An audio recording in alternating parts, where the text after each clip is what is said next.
हे winners, video की शुरुआत फिर से एक धमाकेदार तरीके से करते हैं। आज है 22 मार्च। तो अभी जो करंट अफेयर्स होगा वो 21 मार्च का होगा 2023। तो चलिए हम स्टार्ट करते हैं। पहला जो करंट अफेयर है कि अभी 21 मार्च को हमने बहुत सारे इंटरनेशनल डेज जो हैं सेलिब्रेट किए गए हैं। उसमें पहला इंटरनेशनल डेज था क्या, नौरूज डे। ये कोई हमारे यहाँ का नहीं है, इंटरनेशनल है ये। फिर वर्ल्ड पोएट्री डे, ये सब याद रखना है, वर्ल्ड पोएट्री डे। वैसे आपके स्क्रीन के सामने भी आ रहा होगा। World down syndrome day, down world down syndrome day, ठीक है।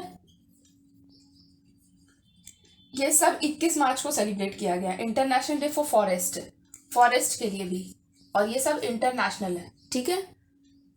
तो सारे के सारे डेज तो थे जो थे वो इंटरनेशनल थे 21 मार्च के।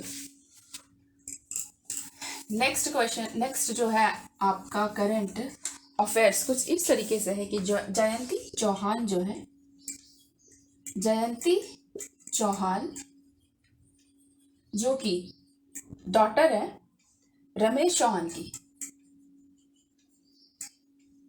इनको बिस्लरी का हेड बना दिया गया है। पहले ये वाइस चेयरमैन थी और अब इनको बना दिया गया हेड, जयंती चौहान को। नेक्स्ट है इंडियन अमेरिकन, नाम क्या है इनका, मिंडी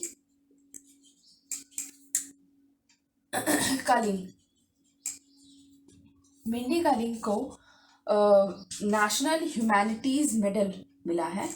क्या, नेशनल ह्यूमैनिटीज मेडल, जोई बिडेन की तरफ से, ठीक है। और ये क्या है, कॉमेडियन है, एक्ट्रेस है, राइटर है। ये आपके मिंडी जो है क्या है, कॉमेडियन है, एक्ट्रेस भी है और राइटर भी है, ठीक है। तो ये चीज़ आपको याद रखना है मिंडी कैलिंग के बारे में, क्योंकि अभी हाल में क्या इनको इंडियन अमेरिकन ये नेशनल ह्यूमैनिटीज अवार्ड मिला है जोई बिडेन की तरफ से। सारी इंटरनेशनल न्यूज़ है। और फिर रतन टाटा को, अभी जो नेक्स्ट है वो रतन टाटा को ऑर्डर ऑफ ऑस्ट्रेलिया अवार्ड से, ऑर्डर ऑफ ऑस्ट्रेलिया अवार्ड से सम्मानित किया गया। किनको, रतन टाटा को। इनका जो नेटवर्थ $1 बिलियन पहुंच चुका है। इनके डिस्टिंग्विश सर्विस के लिए बहुत अच्छा इम्पैक्टेबल इनका परफॉर्मेंस रहा है all over the whole life. आप इनका देख सकते हैं, इनका जो जर्नी है, कितना कुछ दिया है उन्होंने इस वर्ल्ड को, ठीक है। सिर्फ इंडिया ही नहीं, देश विदेश में भी इनका नाम है, Ratan Tata. Fantastic person, as a person ने अगर आप बिजनेस के पॉइंट ऑफ व्यू से देखें, बट ये भी है कि अगर कोई इंसान पर्सनल लाइफ में अच्छा होता है तो ही वो अपने प्रोफेशनल में भी अच्छा होता है। तो आप ये देखो कि ऑर्डर ऑफ ऑस्ट्रेलिया अवार्ड से इनको सम्मानित किया गया। और भी पहले बहुत सारे अवार्ड्स दिए गए हैं। इनके लिए अवार्ड इम्पोर्टेंट नहीं रखता, काम इम्पोर्टेंट रखता है। इसीलिए आपको भी बोला जाता है कि अपने काम पे फोकस कीजिए, ना कि कोई और क्या बोल रहा है, अगले क्या बोल रहे हैं। आपको क्या चाहिए, आप अपने आप से सवाल कीजिए और उस पर काम करिए, ठीक है। देखिए अभी जो है ना, कुछ कुछ चीज़ें टर्म आएंगे, वो क्या, किससे रिलेटेड होंगे, बायोलॉजी से, ठीक है। कुछ टर्म है जो कि इम्पोर्टेंट है, जैसे कि आपका हो गया होम्योथर्मिक। क्या है, animal having the constant body temperature, उसको होम्योथर्मिक बोलते हैं। आपके आ सकता है क्वेश्चन इस तरह से, हिस्टोलॉजी स्टडी ऑफ टिश्यू के बारे में पढ़ना, कई एक बार क्वेश्चन आया है ये। हाइजीन क्या है, science of taking care of A health और डिजीज के बारे में। ये सब आपको मतलब क्या कह सकते हैं, एनालिसिस करना, यही है हाइजीन। ऐसे डे टू डे लाइफ में भी आप इस्तेमाल करते होंगे। हेमेटोलॉजी क्या है, ब्लड एंड डिजीज के बारे में डिस्कस करना, पढ़ना।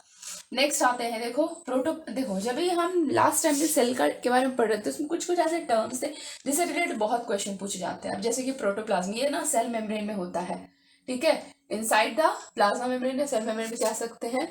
कि इनका नामकरण किसने किया था, क्योंकि ये इंपॉर्टेंट है। पर्किंजी जो है, इनका इसका नाम दिए थे प्रोटोप्लाज्म। वाटर आयन सॉल्ट का ये कॉम्बिनेशन है, ठीक है। नेक्स्ट आते हैं, और ऑर्गेनिक मटेरियल्स भी होते हैं इसमें। ऑर्गेनिक यानी कार्बन कंटेनिंग कंपाउंड होंगे। अभी जैसे माइटोकॉन्ड्रिया है, सपोज ये स्ट्रक्चर है माइटोकॉन्ड्रिया का, ये जो होता है, कहा गया है कि इसमें ना डबल मेम्ब्रेनस होता है। जो इनर मेम्ब्रेन है इसको क्या बोलते हैं, क्रिस्ट बोलते हैं, है ना।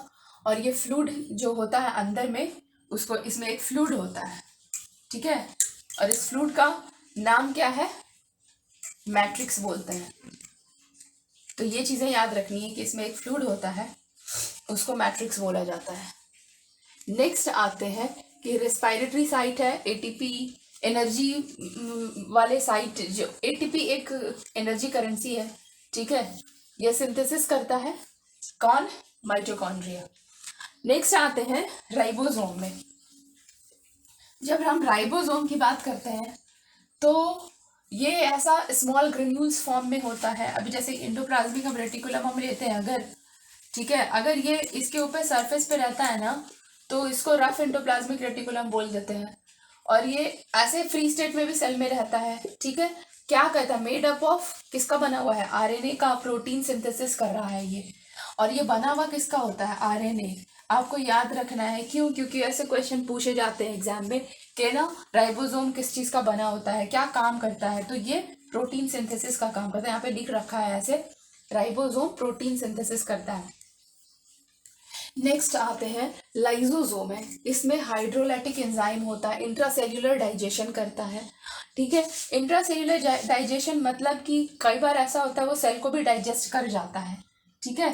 तो सेल के अंदर डाइजेशन का प्रोसेस तो कर रहा है, a part of this sometime ये सेल को भी डाइजेस्ट कर जाता है। ये क्या, सेल इंट्रासेल्यूलर डाइजेशन में ये हेल्पफुल होता है। और वो कब होता है, इसीलिए तो लाइसोसोम को है ना सुसाइडल वैग कब कहते हैं, वही केस है।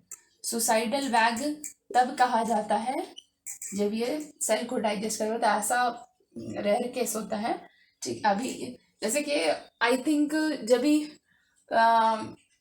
इंसान डेड बॉडी हो जाता है तो उस समय यही सेल इंट्रासेल्यूलर डाइजेशन, तो तभी तो वो हमारे, हम जब मर जाते हैं तो फिर वो हमारे बॉडी को किस तरह से हमारा जो एंजाइम है, बैक्टीरिया सब खाता है, तो यही है, समझे। तो फिर नॉट फाउंडेड कहाँ, एक्सेप्शन यहाँ से आ जाता है कि ये आरबीसी में नहीं पाया जाता है, ठीक है। आरबीसी ऑफ ए मैमल में नहीं होता है कौन, लाइसोसोम। तो आपको ये एक्सेप्शन चीज़ें याद रखनी है। अब देखो प्लास्टिड के बारे में बात हो रही है, प्लास्टिड होगा तो कहाँ होगा, सिर्फ और सिर्फ प्लांट सेल में होगा। प्लांट सेल में प्लास्टिड एग्जिस्ट करता है। अब जैसे इसके 3 टाइप्स होते हैं, पहला क्या, क्लोरोप्लास्ट है, chromoplast and the leucoplast. Chloroplast की बात करते हैं तो ये ग्रीन पिगमेंट प्रोवाइड करता है ना, ग्रीन, प्लांट को ग्रीन रखने के लिए फोटोसिंथेसिस में हेल्पफुल होता है कौन, क्लोरोप्लास्ट। आप तो पहले भी पढ़ चुके हैं। और ये इसके जो 2 थिन मेम्ब्रेन होते हैं, पहला क्या कहलाता है, ग्रेना कहलाता है, दूसरा स्ट्रोमा कहलाता है, ठीक है। तो क्लोरोप्लास्ट की बात हो रही है, आपको ये याद रखना है, ग्रीन इन कलर और फोटोसिंथेसिस करता है। क्रोमोप्लास्ट किसको बोलते हैं, वेरियस कलर प्रोवाइड करता है plant flower and the fruits में। अब जैसे कि आते हैं ल्यूकोपिन, अभी इसके टाइप है, ठीक है, क्रोमोप्लास्ट में टाइप है क्योंकि ये सेवरल कलर प्रोवाइड कर रहा है ना। तो लाइकोपिन क्या है, टोमेटो को रेड कलर प्रोवाइड करता है lycopene. Carotene yellow orange provide करता है किसको, कैरोट को।